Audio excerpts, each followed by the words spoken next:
आत्मसंयम योग। मग राय ते म्हणे संजयो, तोची अभिप्राय अवधारी जो, कृष्ण सांगती आता जो योग रूप। मग संजय धृतराष्ट्राला म्हणाला, कृष्ण जो 5व्या अध्यायात दाखवलेला योगरूप अभिप्राय अर्जुनाला सांगितला तो ऐक। सहजे ब्रह्मरसांचे पारणे, केले अर्जुना लागी नारायणे। गीतेची अवसरी पाहुनी पातलो आम्ही।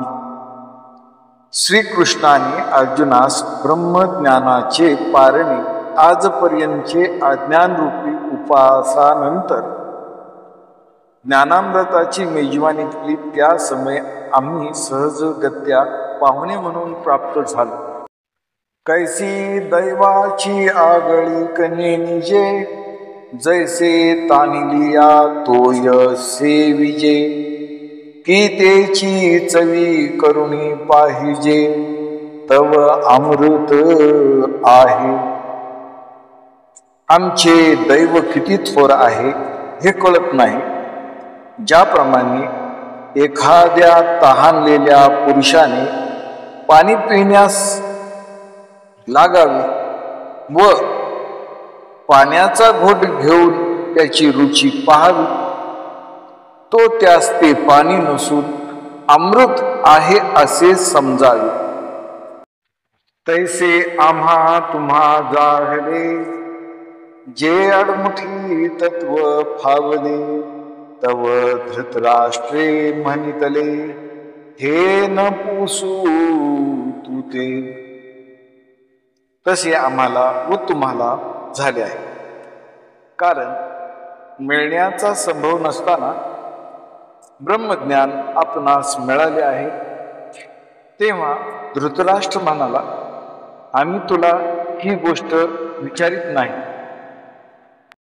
तया संजयाने बोले रायाचे हृदय चोजविले, जे अवसरी आहे घेतले कुमारांचिया।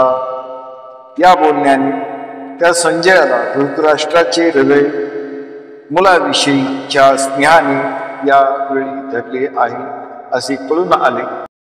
हे जाणून मनी हासिला, म्हणे म्हातारा मोहे नाशिला। एरवी बोलू तरी भला जाहला, अवसरी ये।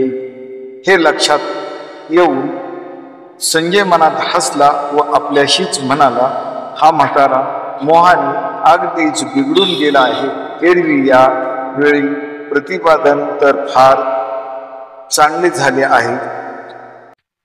परी ते तैसे कैसेनी होईल, जात्यांदू कैसे पाहेल।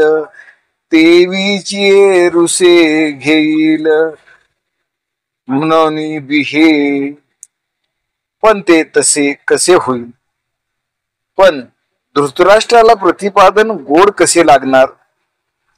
जन्मांधाला उजाडले कसे, त्याचप्रमाणे ही गोष्ट धृतराष्ट्रास उघड सांगितली तर तो मनात रोष ठेवील। म्हणून संजय उघड बोलण्यास भ्यायला।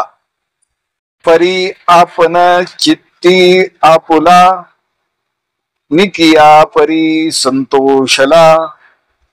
जे तो संवाद उफावला कृष्णार्जुनांचा।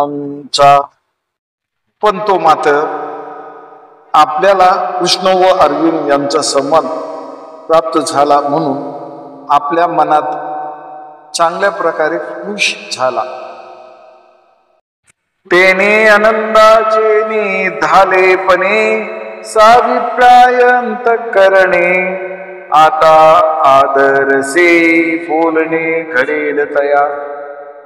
त्या तृप्तीने श्रीकृष्णाच्या बोलण्याचा अभिप्राय मनामध्ये घेऊन तो संजय धृतराष्ट्रास आदराने सांगता होईल।